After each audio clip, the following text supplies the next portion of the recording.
jam!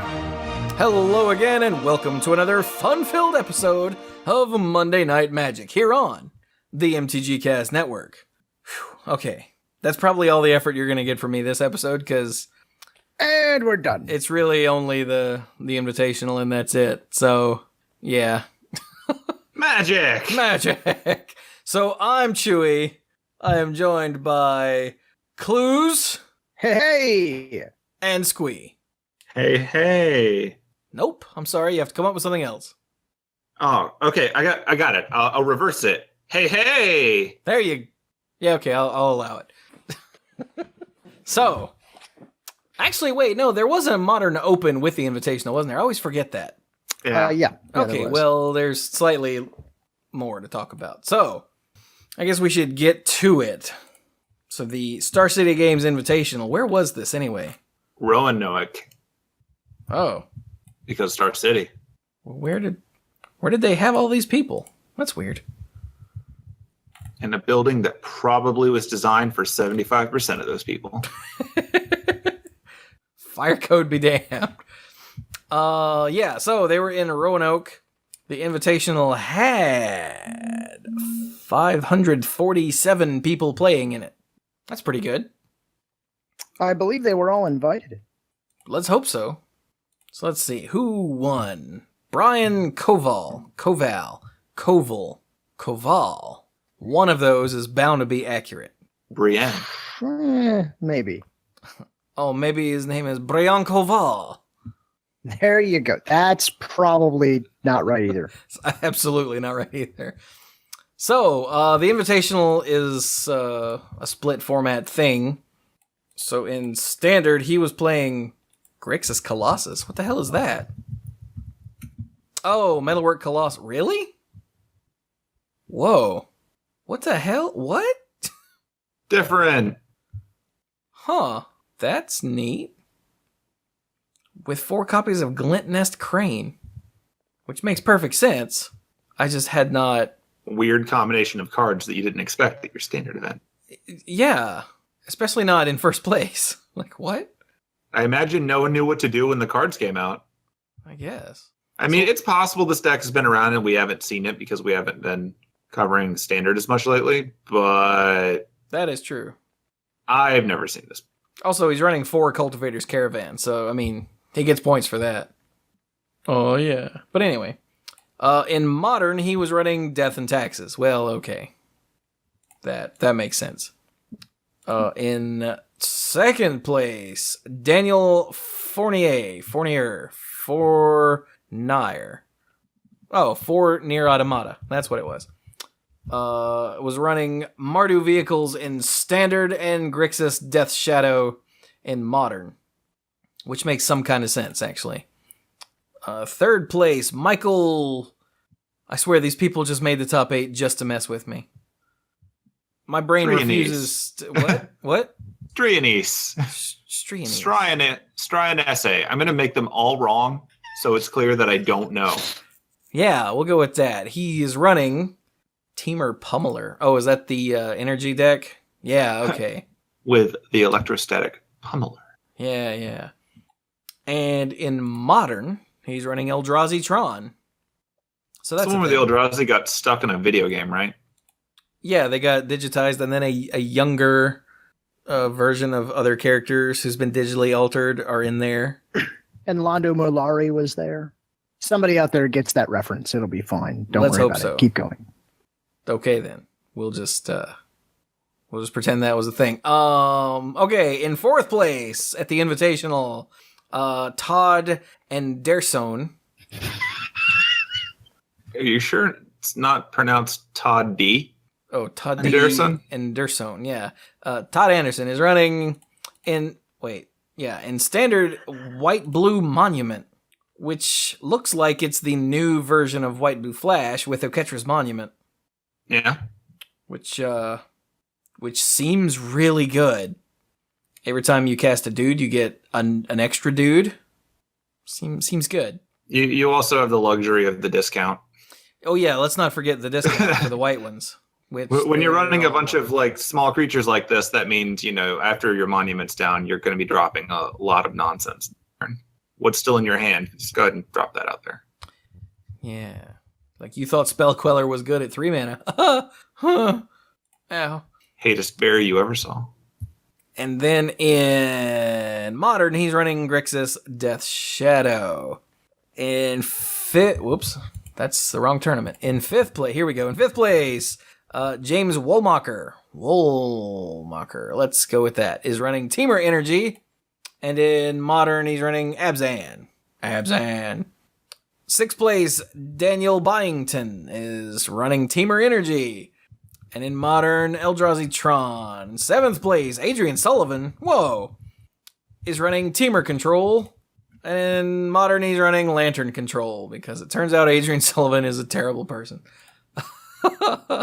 And then in 8th place in Standard, Green-Black Energy, piloted by Frank Scarron. Scarron? I think it's Scarron. And he's running Burn in Modern. Good old Burn. Cluze likes Burn. I do. I enjoy it. He do. So, yeah, there you go. That's the Invitational. Whole lot of people were invited. Like a whole lot. Maybe even a lot of buncha. Ooh.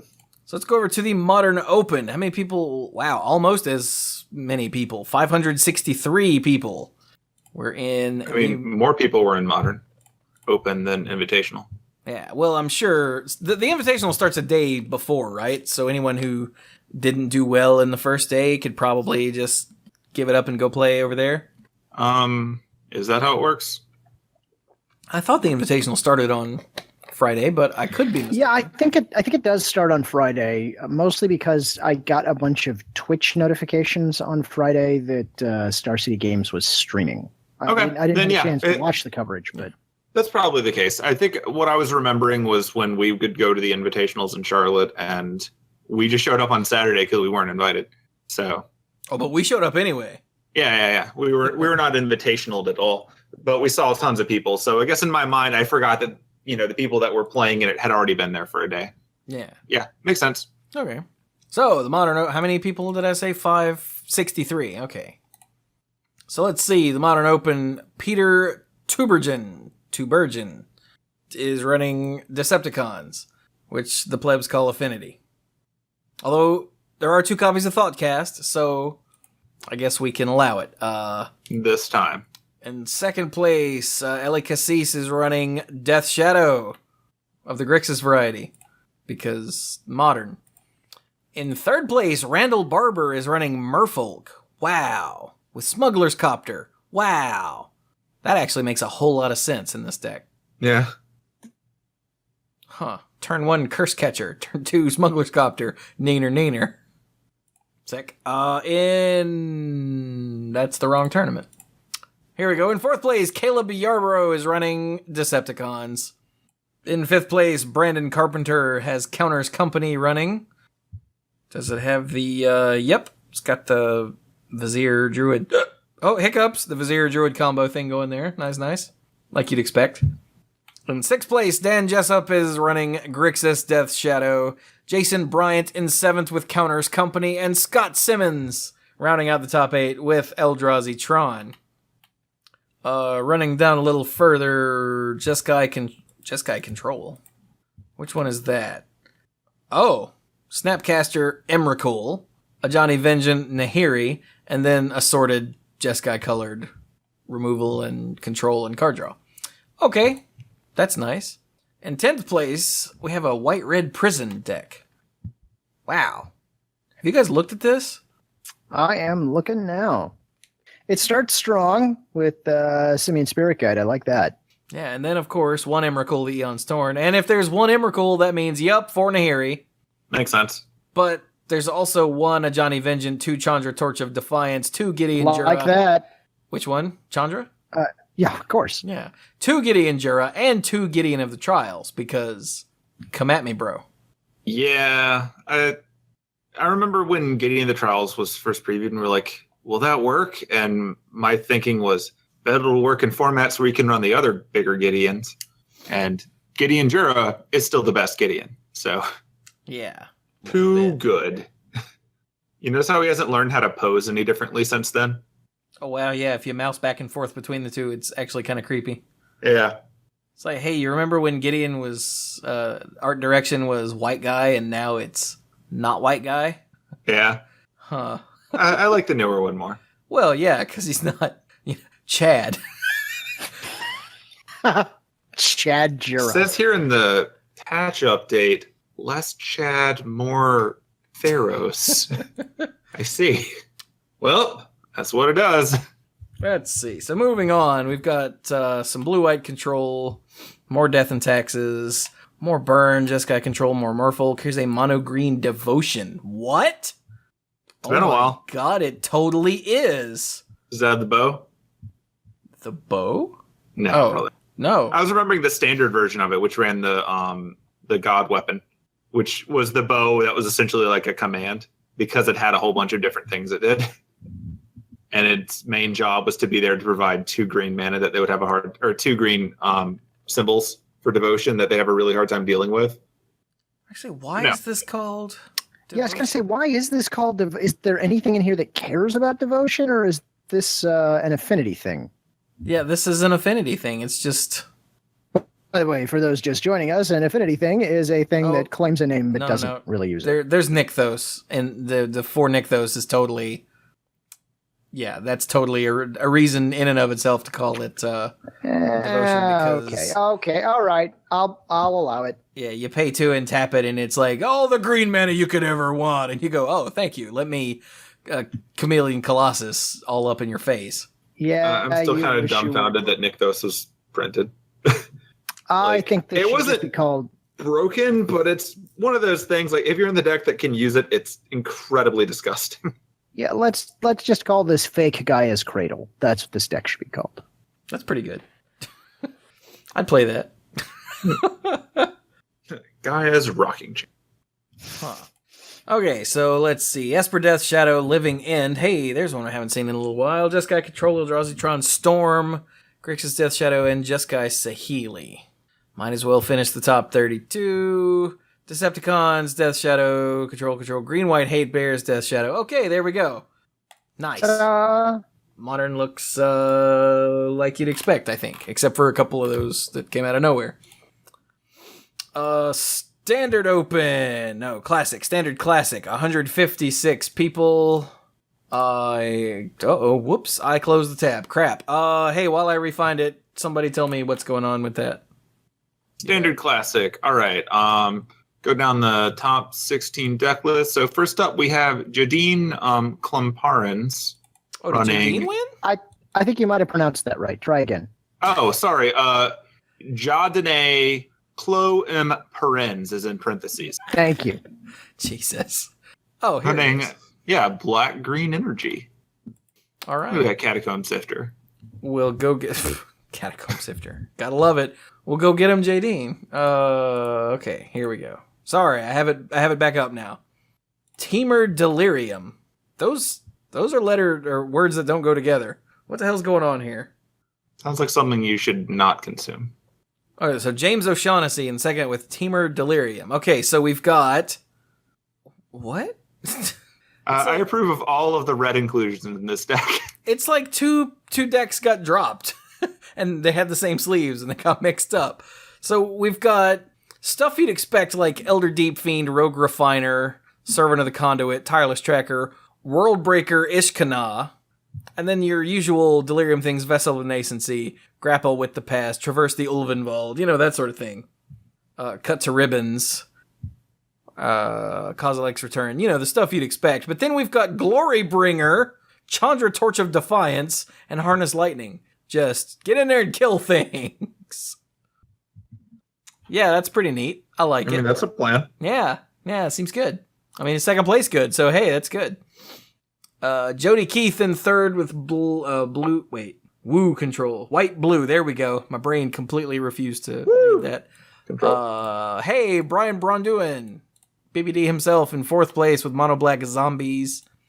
Kevin Johnson with the White-blue Monument deck. Roman Fusco with Bant Delirium. We'll just call that a typo. Wait, no. That's the new deck name. Sure. Seventh place, Weston Cates with Green-Black Constrictor. Hey, remember that deck? And then 8th place, Mono Black Zombies by Michael Egolf. Or Egolf. Okay, then. So that's top 8 of Standard Classic. Where were there? 156 people playing Standard there. 151 people in the Modern Classic. With Peter DeBorgia winning with Merfolk. Wow, Merfolk are just all over the place all of a sudden. I wonder if that's a regional thing. I object. They're blue goblins, all right? I don't want to hear it. Okay, and Cluze like is upset half of because that, they are verses and goblins now. half of that phrase is wrong, right? He is not running Smuggler's Copter. Just saying. Kira Great Glass Spinner. That still gives me twitches after all these years. Green Black should. Yeah, right. Green Black Tron in second place. Nathaniel Wilson. Joe Lassette in third place. Green Black Tron. Brandon Dempsey playing Blue Black Fairies. Really? Yeah, okay. Really, Fairies just means it's running Spellstutter Sprite and Bitter Blossom. Oh, and Mutavault. But yeah, okay. Moving on.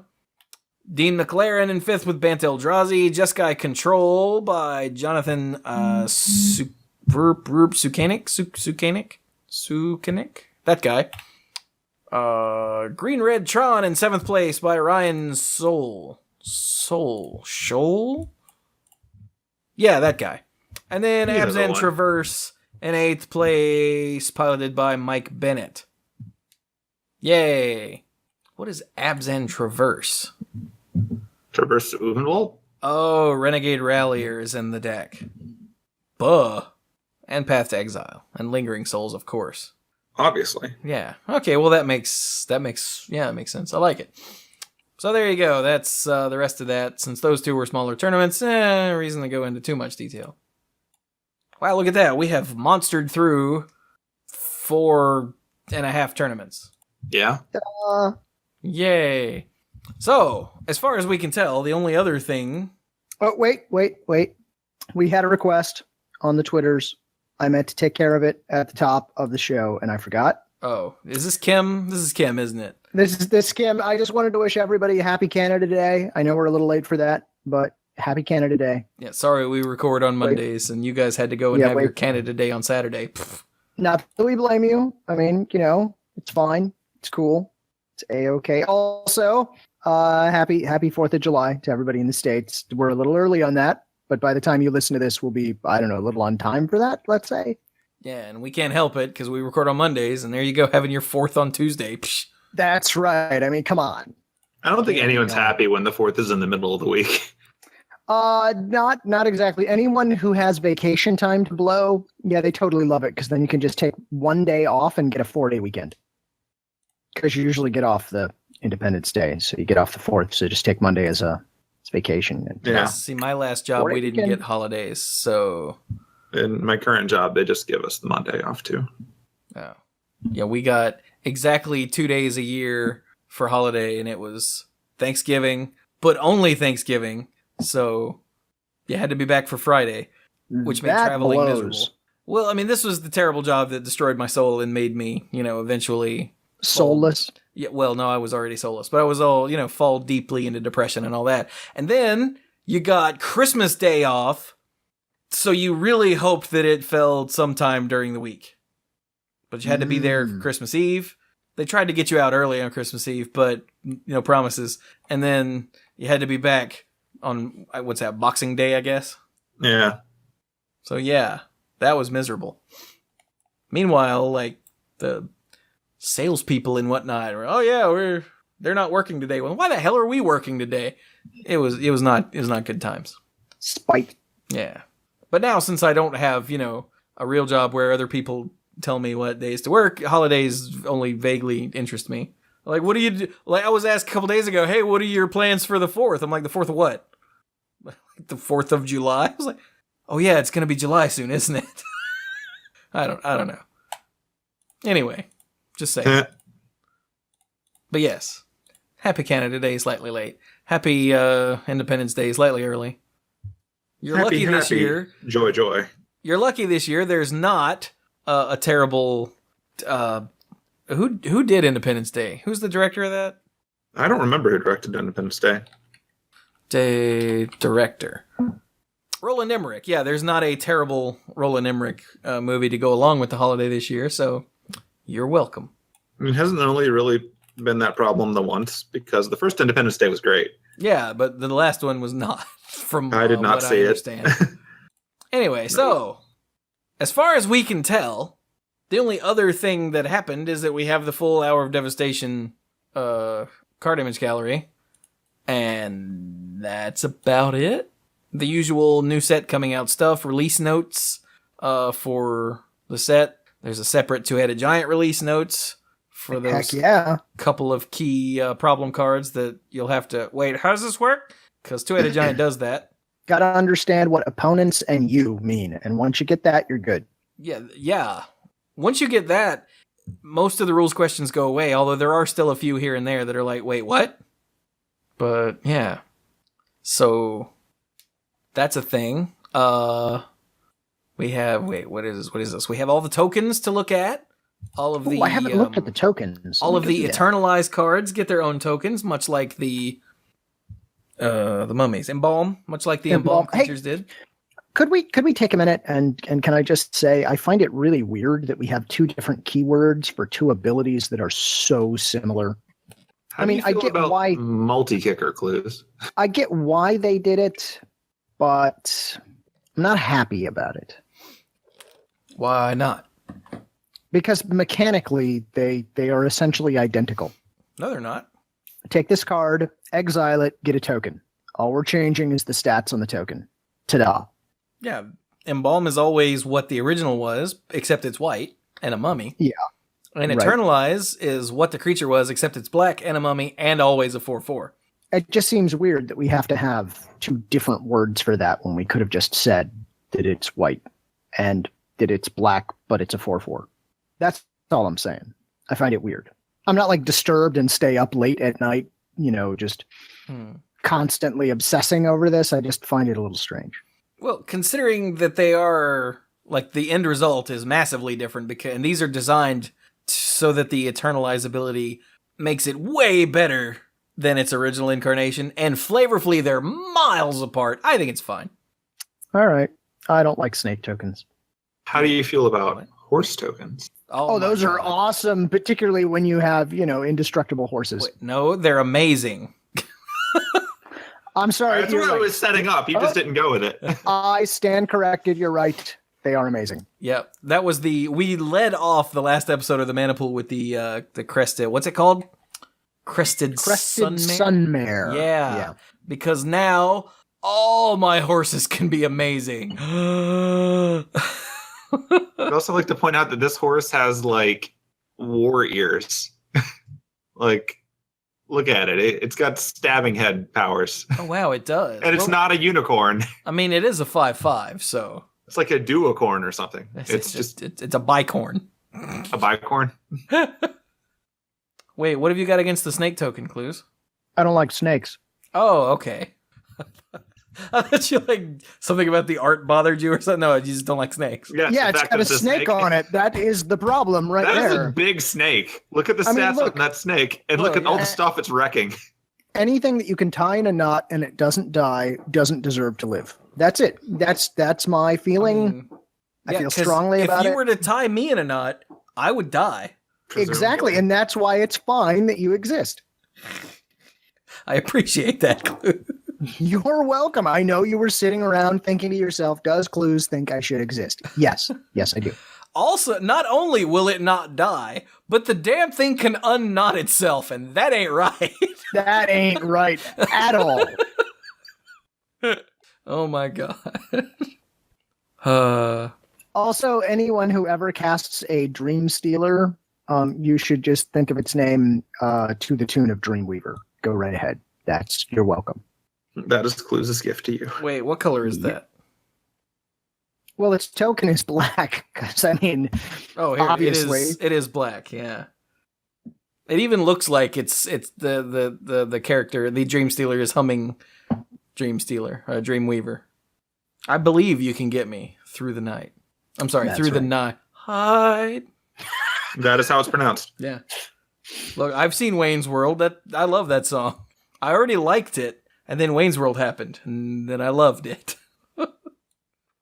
Let's see. So there's a lot of sand. There's a whole lot of sand. In fact, there's endless sands.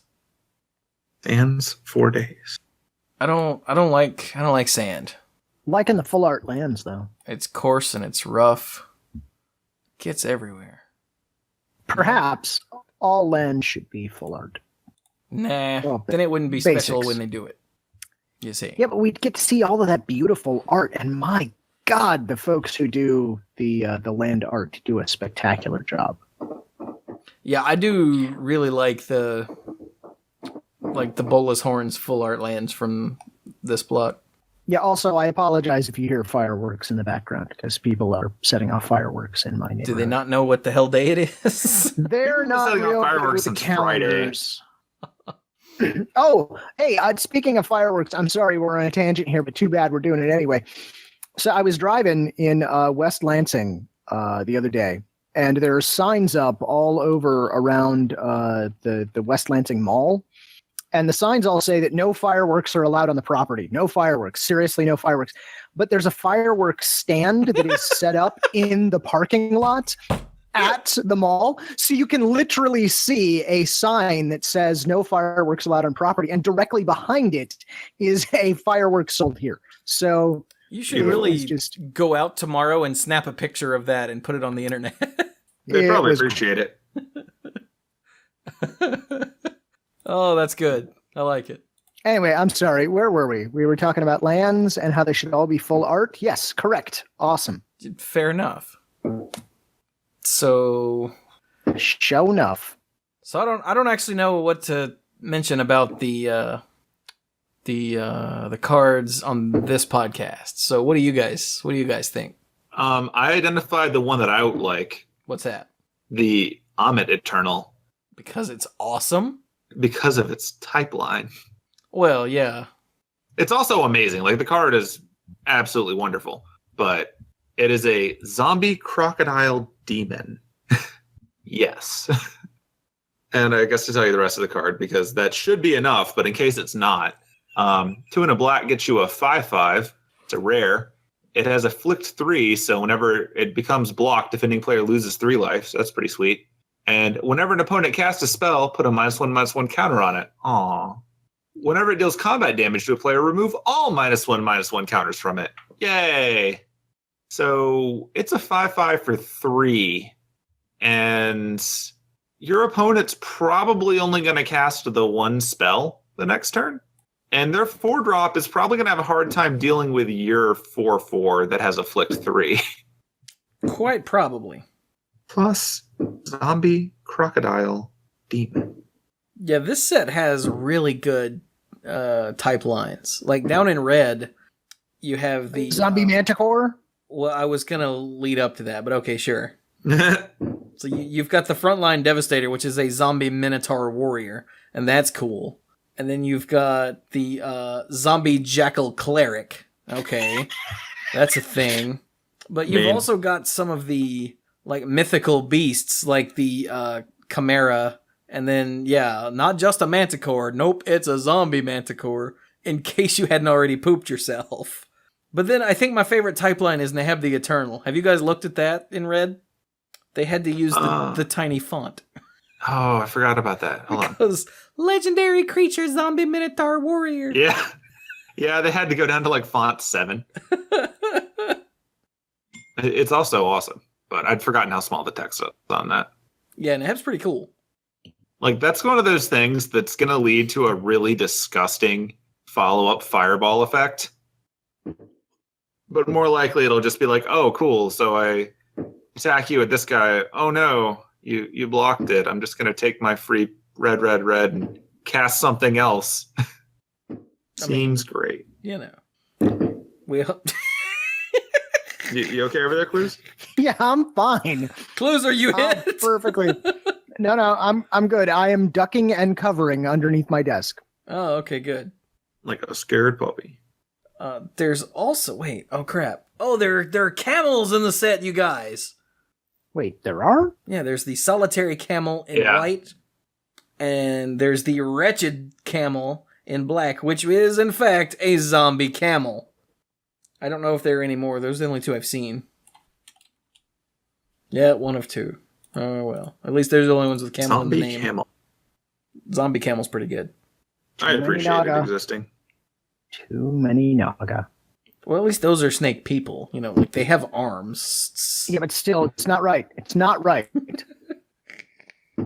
And I would tell you what that snake Hydra can do, but there's no swearing on Monday Night Magic. Wait, which one? It's like, I know they're fireworks, but it sounds like Cluze is just kicking the desk for emphasis when he talks about how these things are supposed to exist. Wait, are you talking about the Ramanop Hydra? I am, in fact, yes. That is not right. Look at it. Look at it. It's not right. Oh, you're talking about the art. Okay. No, anything about it. Nothing's right about it. This seems like the sort of card that you would like as far as, what it does. It doesn't say pro blue, but... Can't get past the art or the type line. All right. Where is this thing? Is it in red? Green. It's green. Ramanop. Green. That's what it... Ramanop. It's weird. I looked in green first. I missed it. I can't read. Ramanop Hydra. Oh, neat. It's like it's a whole bunch of snakes that were put together, like some kind of rat king made of snakes. Wouldn't that be the scariest thing ever? Would that be the Snake King, maybe? Quite possibly. I mean, it has a lot of words on it. We saw the Snake Hydras in the last set. Still wrong. But they weren't being, especially creepy like this one is. Yeah, like this one is coming at you, but I think I really appreciate the fact that you've got the main head that's coming at you, and then you got the other one who's like, yeah, do it. Just egging him on like a little worm tongue. Good times. So, what else? Anything jump out at you? Out of the card image gallery? Yeah. I should probably spend more time looking at the card image gallery. One of the things I was thinking about earlier was you see all the land deserts that have sacrifice effects? Do you think those, any one of those is likely to go anywhere? Yeah, to the graveyard. Not necessarily in standard, but sorry. Occasionally you get... I liked it. I was letting that one fall. But you'll occasionally get lands that have a second ability that, as long as they don't come in tapped, it's fine. Like in the case of these ones, they don't come in tapped. They make colorless for the deck who cares about that, or they make generic mana, whatever. For the decks that care about it, 1 life to add a color to the pool when you need it is okay. It's not ideal, but it's a solution. But spending some amount of mana and sacrificing it to get an effect is the kind of stuff that you'll occasionally see a one-off in someone's modern deck. Oh, you're talking about the color ones. The colored deserts, yeah. I was looking at scavenger grounds. Oh, yeah, I was talking about the color ones. Okay. I mean, Scavenger Grounds also has an effect, and I don't know how often decks that are worried about that effect want to spend 2 mana and also a land for it, but it doesn't take up a spell slot, so yeah, that's the trade-off, I think. Mm-hmm. I don't know enough about how modern decks are built. I was just looking the Dreadlands. The Ifnir Dreadlands is it's an expensive effect, but it's land that kills creatures or negates their effectiveness. Yeah. And it doesn't say you have to sacrifice this desert on these things. Right. So I don't know. It's just something that I wonder about. I think they're all expensive enough that it's probably not going to matter. But on the same note, things like, the Hashep Oasis with the ability to, giant growth a thing feels like the kind of effect that sitting on the board is going to make combat kind of miserable. I might be willing to chuck one of my deserts, maybe this one, maybe not, to get this creature through combat. So what do you do? Little effects like that are interesting to me. So it's just something to keep an eye out for. Other than that, there's a lot of neat stuff in here, but we've already talked about most of the highlights, I think. I haven't gone over card by card yet either, admittedly, so I'm sure there's something cool that I just don't remember. I will mention that there is an amazing card in this set that is a card that has probably been printed in the most Magic sets ever, and it adds a red to your mana pool. Okay. I think we know what it is, but I'm teasing you anyway. Really, Cluze? Yeah, really. I mean, it's there. Look at it. I believe that has been in the most sets ever. That's what I'm saying. Yeah. Yeah, absolutely. Hands down. If you don't know what I'm talking about, go look at Arabian Nights. Think about it for a little while. It'll be okay. Oh, Lord. Oh, I guess the other thing of note, the obligatory rare red enchantment that I will open 4 of, Imminent Doom. Really cool, though. Like, this isn't the normal crappy red rare enchantment. This is a much more entertaining crappy red rare enchantment. Yeah. Did you just read it for the first time, Cluze?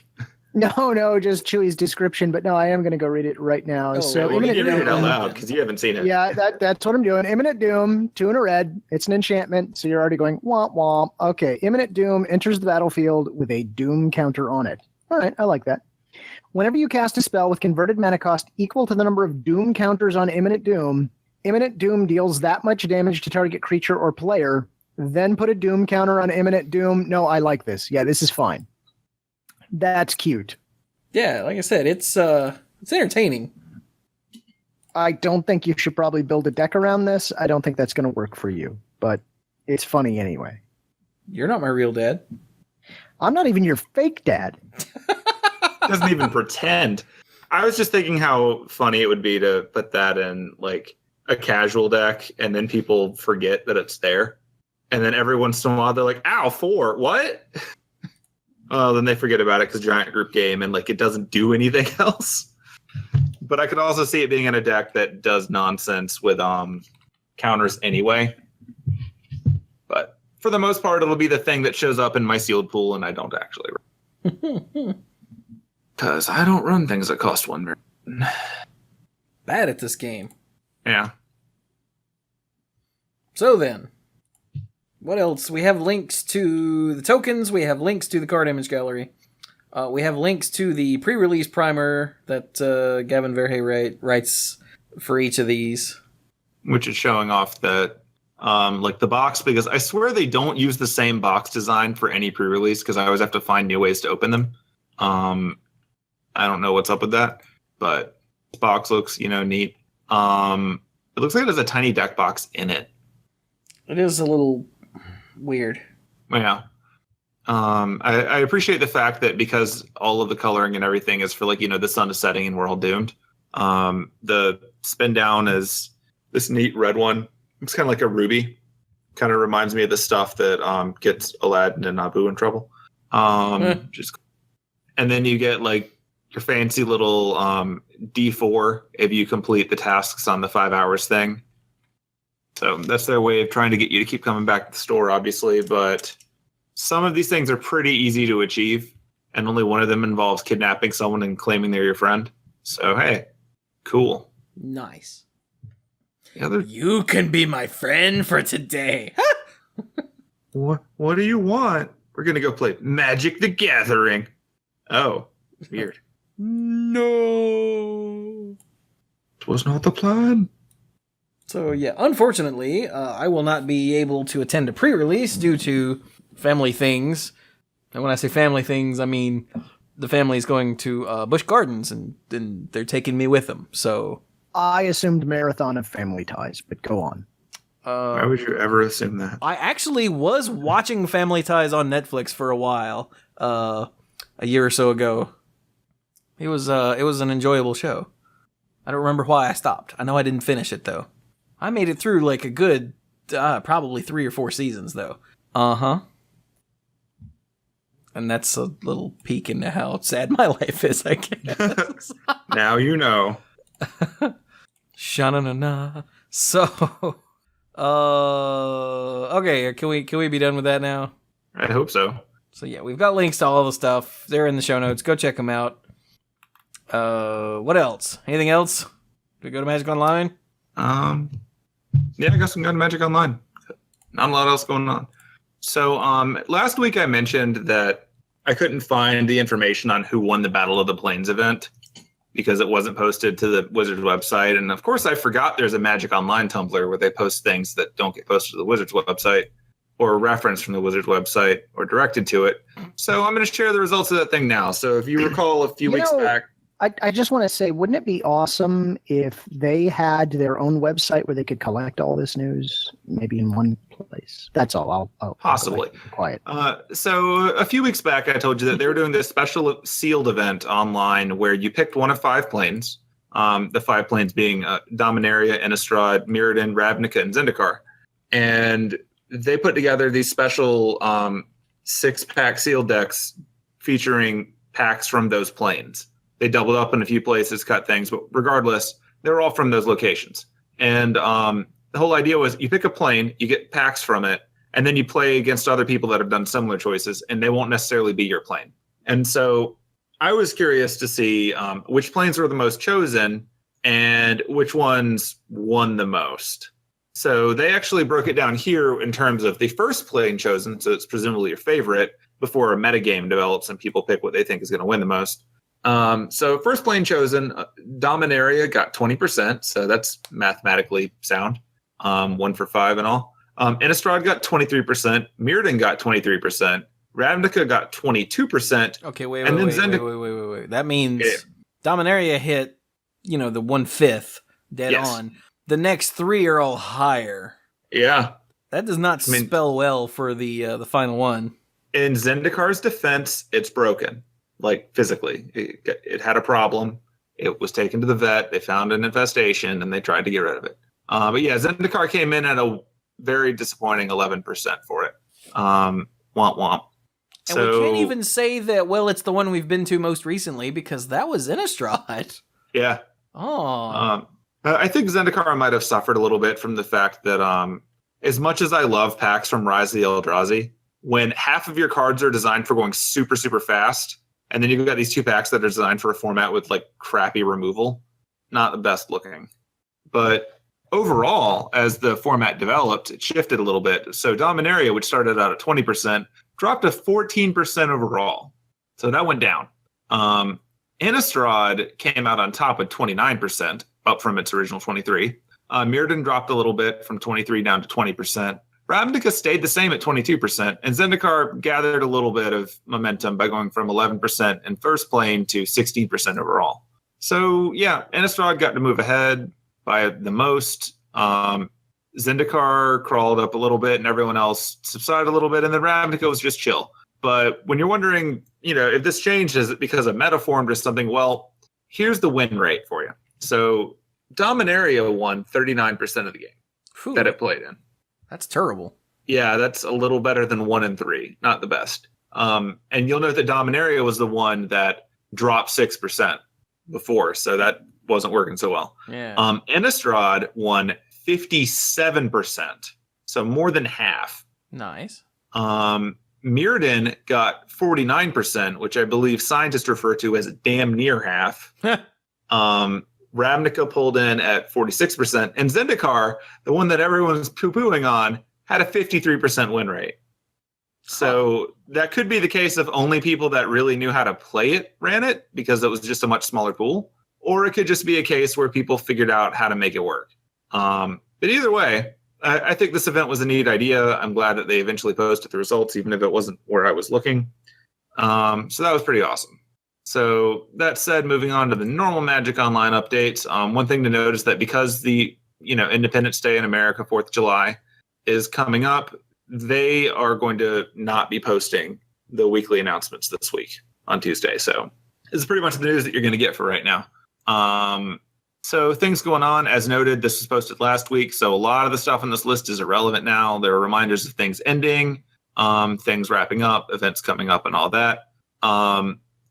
One thing to note is that the Commander 1v1 banner restricted update that we talked about a little bit ago goes into effect on Wednesday the 5th, because they're still doing downtime Wednesday. Also of note, there are a few other things that are out, like they're not doing Premier Play on the 8th to the 9th. The most neat thing, honestly, that anyone could probably care about from this is that Hour of Devastation events begin on Monday the 10th, meaning, like last time, they'll be popping up the day after all of the pre-releases end, which means that by Wednesday, they will ban whatever is good. No, because they're not doing another BNR update until after the Pro Tour. Yeah, but they didn't announce that one either.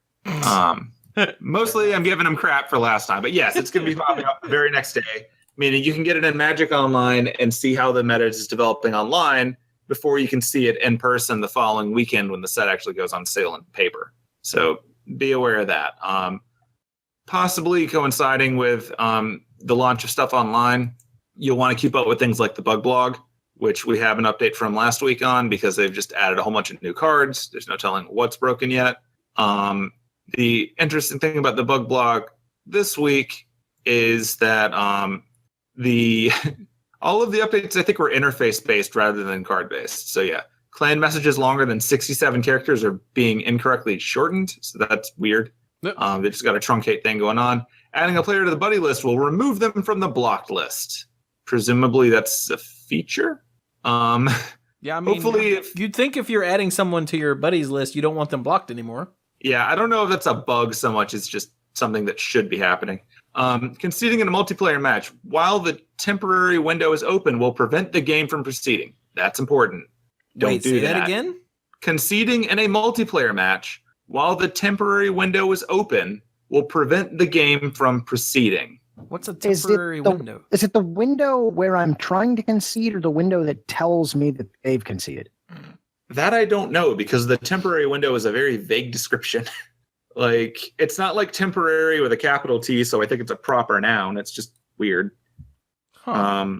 Yeah, that's a strange one. But yeah, so that's a thing. Auras that remove card types cannot be put on the battlefield from your library. That's niche. Replays will not correctly run when a player is asked to name a card. But Which I think is not a new issue. I think it was something they fixed and broke again. Whatever. The stuff happens, so be aware of what's going on in the bug blog. See what's broken. Don't take advantage of it if you find a way to. If they find out you're doing anything on purpose, you'll get in a lot of trouble because you will get reported. If your opponent does anything to take advantage of anything in the bug blog, not just these things, but anything, you can report them. World goes round. That's really it. Like, it's almost like, Wizards was getting ready for a holiday and didn't have a lot of stuff they wanted to dump out before they all went home. So, yay. Yay. Okay, then. So, now what? Are we donezo? I think so. We are not Hanzo. You take that back. Them's fighting words. There's no swearing on Monday Night Magic. Okay, then. So, how about we wrap it up then, gentlemen? All right. You can find me on Twitter at SqueeGoblinAbob. There's no I in Goblin because it got too close to the fireworks. I don't know if it was launched into the sky with them and exploded or if they just scared it and it went to hide with Fibble Thip under the table. But either way, I don't know where it is. And I'm definitely not the first person to lose an eye to fireworks. Was that Fibble Thip under the table? Could be. Whoops. Oh, did you take... Oh, poor thing. Well, I just thought I was kicking the table leg. I mean, I thought Cluze was hitting his table, but he's blaming it on fireworks too. Like, maybe this is just, the thing that we all blame. Huh. But yeah, past that, lately I've been playing a new mobile game in my spare time. Oh, no. And yeah, it's not like a Pokemon Go kind of thing where people are going to be running into each other with their cars, presumably. But a few years ago in Japan, they released a mobile game based on the Fate franchise called Fate Grand Order. And the whole idea was that it's part of the wide world of mobile games that are like, you get action points, you spend them to do things, go on quest, whatever. And you get party members and characters from throughout the franchise, so on and so forth, to go through a story. I think there's a lot of stuff like that in the market right now, but I don't play a lot of mobile games.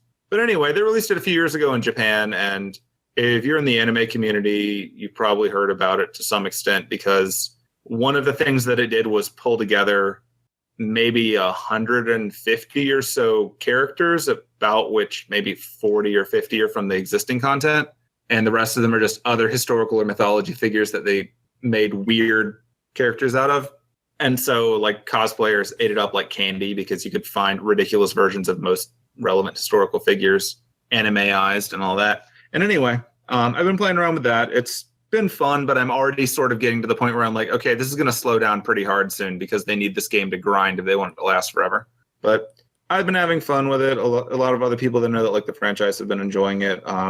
If you're playing it and you want to do the friend code thing, just, at me on Twitter and I'll, send you my number or whatever. Like, it's not like we chat or anything with it, but you can get each other's, support characters to help you out in the game. And so I've got some okay high level stuff if you want to use those. So neat. Randomness. Past that, I'm going to be going to a wedding on Friday in Georgia, so I hope I survive. Follow the no dying rule, but it is driving to Georgia, going through a wedding, and then driving back. So, like in the same day? My original plan was to drive there, go to the wedding, and then get like a cheap motel or something on the way out of town, and then wake up and come back that morning. It's really going to depend on, like, if most of my friends bail as soon as the wedding's over, then I probably won't stick around because it's like a 4-hour drive. And that's not the most fun thing in the world, but I'm also not just going to sit around at someone's wedding when I know, like, just the people getting married and they're going to obviously be busy. So we'll see. But regardless, I'll be coming back from that before I do any pre-release stuff this weekend. So I doubt I'm going to make it to a Saturday pre-release. I might make it to a Sunday. If I do, I'll post a picture of the weird deck that I make and probably lose with because I haven't played Magic since the last pre-release. It's what happens when you get on a podcast. Proven by science. So anyway, that's my rambling nonsense. Go Cluze. Hey, I have no idea if I'm going to make it to a pre-release either. I got nothing. Maybe if I do, I guess I'll tweet something too. If you want to hear more from me, you can. Well, that sounds like what I would do. If you want to hear more from me, you can do that in theory on the Random Discard podcast. We've got a couple of episodes in the editing process, shall we say. But I'm trying to make some changes to the website and want to finish those before I post them? ? We'll see if that happens. I'm hopeful. Yes, I hold out hope. So you can find that on the MTGcast network. It'll be posted there too. So follow that link, let's say. And hey, the July 4th holiday is happening. No matter how cool you think it is, it's probably not worth losing a hand. So seriously, be careful with the fireworks. I mean it. Yeah, do not forget where you keep your hands. Yeah. And no dying. Seriously. Rule number 1. There's only 2 rules, damn it. Yeah. And follow them both. Over to you, Chewie. I do follow them both. And something Lacluyze spelled just like it is in the show notes. Right. That's us. Yeah. So, hey, for me, I am all over the internet. You can find me on Twitter at the Manapool. I'm basically it's the Manapool, just everywhere. TheManapool.com is where you find the podcast, The Manapool. You know that one that I do? You know, the one that's not Monday Night Magic? Yeah, that one. The Twitter is at The Manapool. You can send me an email to Chewie, that's CHEWIE at themanapool.com.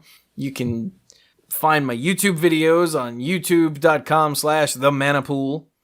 Where what's running right now? Let's see, some Dungeons and Dragons Chronicles of Mystara with Jungle Rat Rob from the Retro League, the old arcade brawler beat 'em up thing that was Dungeons and Dragons based from 95, 6. I'd say that those 2 games are probably the best when it comes to the walking around brawler beat 'em up games.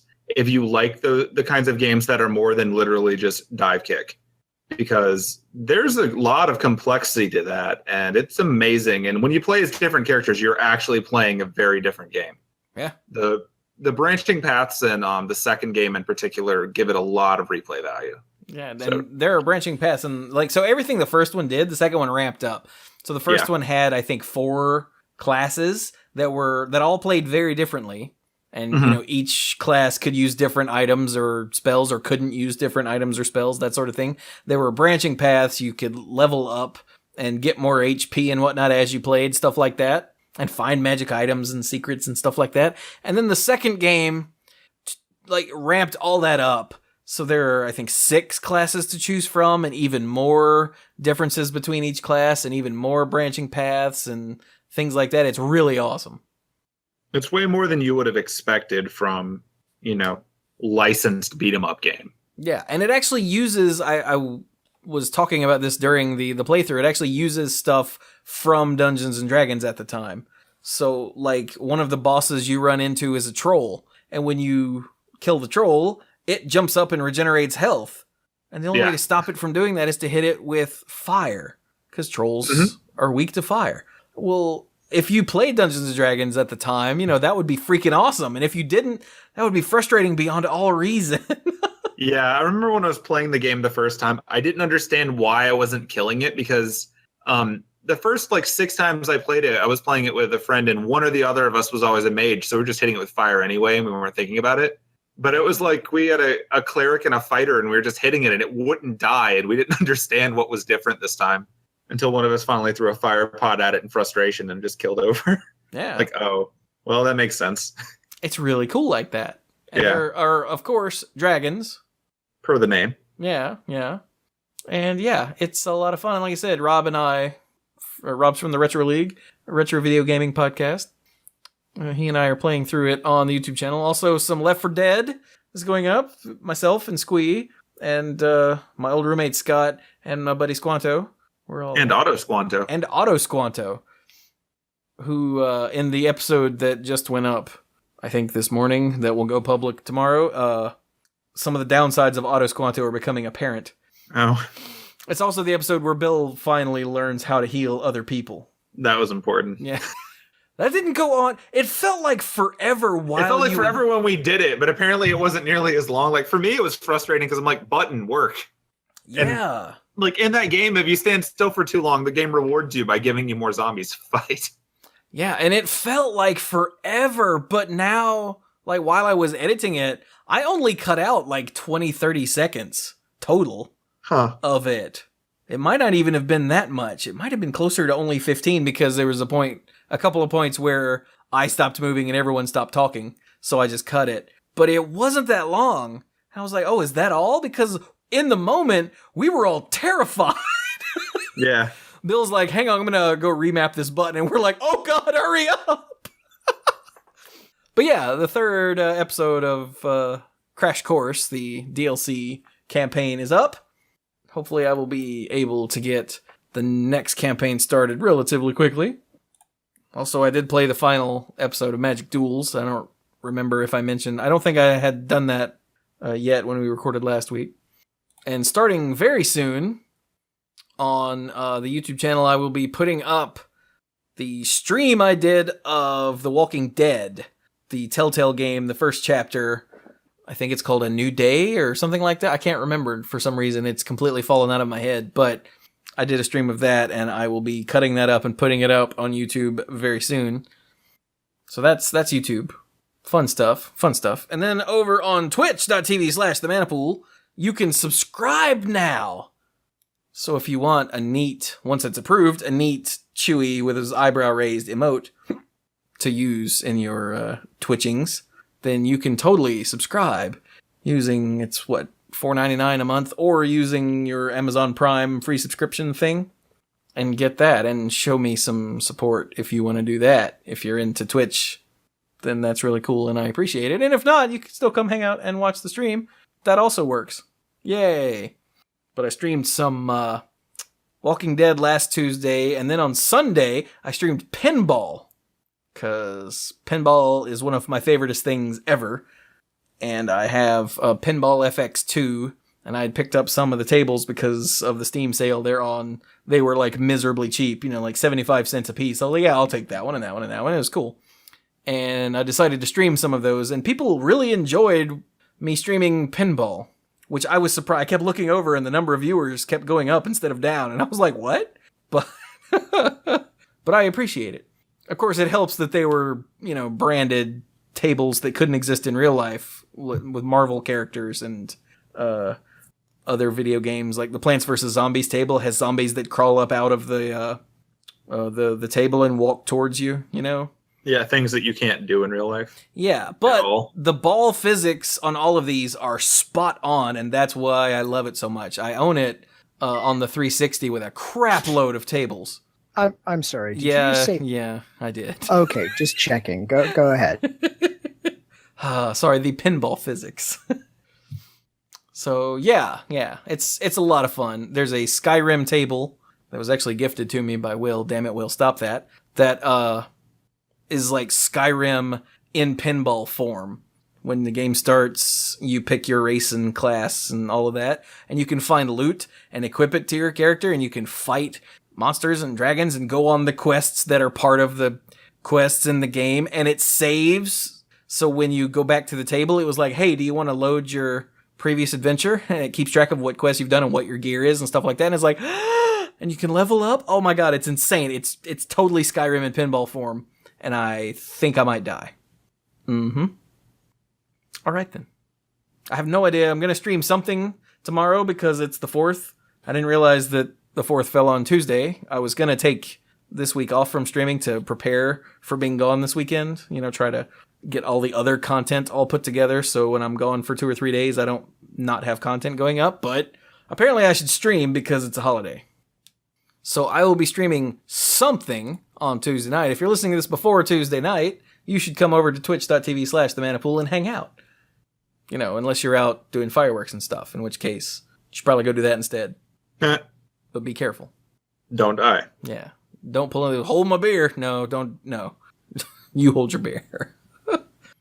And yeah, of course, the other way, or one of the other ways to help support what I do with all of this YouTubing and Twitch streaming and podcasting is check out patreon.com/themanapool, where every little bit helps, and I really do appreciate it. You can get YouTube videos and Manapool episodes early. You can get that and the odds and ends, all the stuff recorded before and after, both Monday Night Magic and the Manapool, that's uncensored and unfiltered. And there might be swearing. And there's probably swearing. What about giants? I'm unsure as to whether or not there might be giants. Okay. But it's Istanbul, not Constantinople. What are we going to do unless they are? See? And if you are so inclined, you can get all of that and get your name on the end screen for every video that goes up in each month that you support at that tier.